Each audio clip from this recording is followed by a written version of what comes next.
Last time, we left the West Fjords for the north of Iceland. The drive took hours and spanned a swath of the country. We saw seals, horses, mountains, and peeked at a puppy. Now settled in Akureyri, it's time to see what the surrounding area has to offer. That's probably Puffin Island over there. Where? Over there?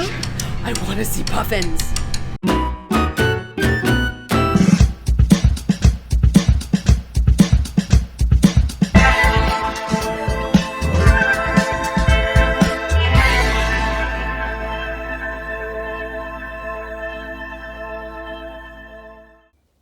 Wherever you are watching this, open a window, lean out a door, and take a big whiff of air. Depending on where you are, you'll have a unique experience of how that smells. Iceland is in a category of its own with air quality. They list concerns for pollutants in the air, but it is nowhere on the same level as air pollutants in the States. The ring road near Akureyri has a tunnel with a toll, and that has two strikes against it. One, pay money. Two, can't see the beautiful day that we're having. So instead, we took Route 83 to 84 and deviated around the tollway.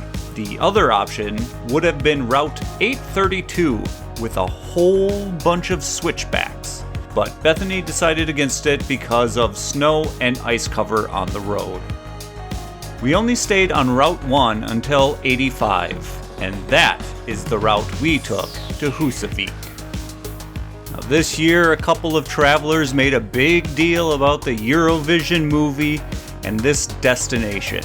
Bethany and I did not watch that movie before traveling, and only knew the movie was up for an Oscar for Best Song. And it was robbed. But it was very nice to see the town again in the film when we watched it after returning. We traveled here for whales, and we took to the water with North Sailing. Normally, this ship holds 90 people.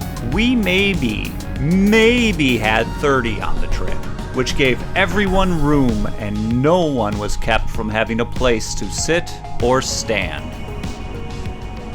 We were prepped by the front desk that they were not having the best luck lately finding whales, but that seems to be what I've heard from a lot of people when they say what they heard from the front desk, so take what you will from that. Once on the water, we pushed out of the harbor and into Skelfonde Bay. It's the hull of the ship. The first bit of excitement came when we finally were able to see some puffins on the water. Those little guys didn't come close to the boat, but you could tell it was them with their colorful beak, round tummy, and little orange feet. Cute as heck. Next came the lull of the trip, where the puffins thinned out and we were left with, I guess you could say, boring seabirds. I'm sorry, birds, but you're just not as cute as those puffins. Come on! The opposite side of the bay was very beautiful with the snow-covered mountain. And the staff made sure to pop in with information about the bay, places where people lived on the shore, and stuff like that, trying to keep our spirits up. After deciding we had paid for a very nice boat ride, I took notice of a buoy marking, I think, a fishing pot, and something that seemed to be bouncing around in the water near it. After verifying with Bethany that she saw it too, the engines kicked in and the spotters verified it. We had a minke whale.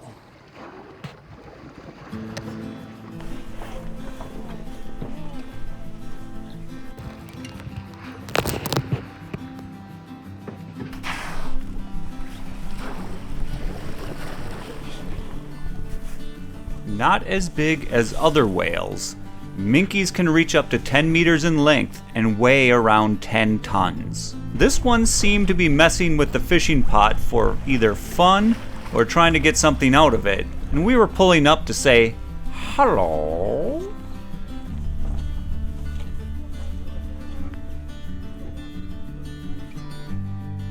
And the Minke Whale was more than happy to approach us to say hello as well.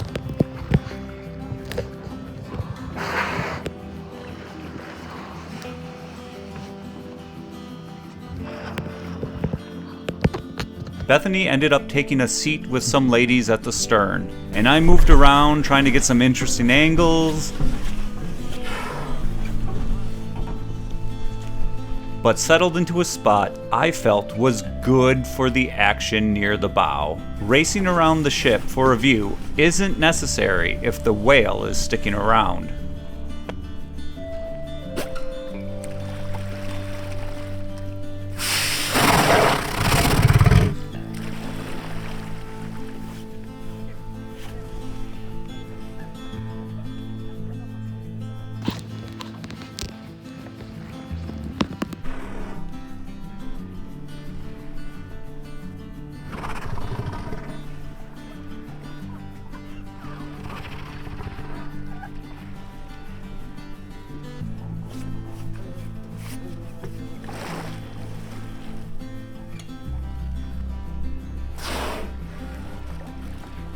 Pretty much everyone got a good look at the whale and was able to get pictures, videos, or selfies.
The crew had to cut away to make sure the ship returned to harbor on time.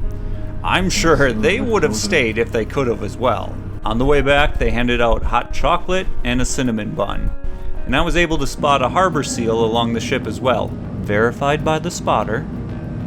The trip is definitely worth it. And if you're headed out to Húsavík, use your ticket for discounts all over town. They want you to stick around and help bring income into their community. We definitely want to return and spend more time and more money there on another visit. Heading out of town, we took Route 87 to get to the Mývatn Nature Baths. But before getting there, you'll see Hverfjall, and it is glorious, even from a distance. Very imposing on the landscape. The Mývatn Nature Baths are tucked between Hverfjall, the Kvirish geothermal area, and the village of Reykjavík. The area surrounding it literally billows steam. The easiest way to describe this outdoor mineral bath is that it is affordable, less pretentious Blue Lagoon experience in Iceland. Inside the main building of the nature baths is spacious and clean, with a check-in counter, a food and drink to-go area, and a dining area. Once you've paid, you continue forward to the changing areas and showers. Now in Iceland, if you didn't know this, it's good to know if you have hang-ups. You need to shower naked before going into their pools. They want to keep them clean, people, so wash yourself. Some places, they even have people watching you to make sure you do, so just do it right. There are private showers for those not eager to shower in a group as well, so you don't have to pain yourself over that. Plus, look in the corner, here's a link to a video of someone singing a song about how to clean yourself before going into one of their pools. Once on the other side of the showers, it opens up into the lagoon area. The The main bathing area has a ramp into the water, a walk-up bar to retrieve the drinks you purchase at the front desk. They have sitting areas and outdoor showers. There is a ladder to another section that is slightly cooler to the main section. Also, I think I've seen a video more recently where they've actually pulled sections of the wall out and you can go directly to that area without getting out and coming back in. Next to the building is a rectangular cement tub, and it claims to have very hot water. But the day we were there, that wasn't the case. Near the exit of the showers are the sauna rooms that are powered by the geothermic earth below. They're around 50 degrees Celsius inside. Get your sweat on and give yourself a deep cleanse in there. A stop at the Mývatn Nature Baths while traveling the ring road or staying in the north would be a great way to work off some tension or muscle strain from all that hiking or driving you've been doing. As we left the nature baths, the sun was slowly setting and slowly making the task of driving back to Akureyri more difficult. But there was one last stop. I desperately wanted to see Goðafoss. Luckily, it is clearly visible from the road as it snuck up on us on the return trip. We pulled over into a massive and empty parking lot, and I caught some video of this waterfall in the extended golden hour of Iceland. There are a ton of trails here, and I'd love to return with time to hike them and get closer to the falls. But this was good though. I was there and I got to see it, and I was thankful for that. Because the next bit was like driving directly into the setting sun.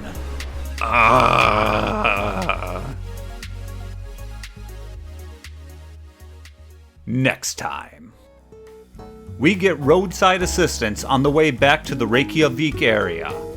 Get a midnight view of the volcano from Hafnarfjörður. And take it easy on Ascension Day, because we didn't have a choice.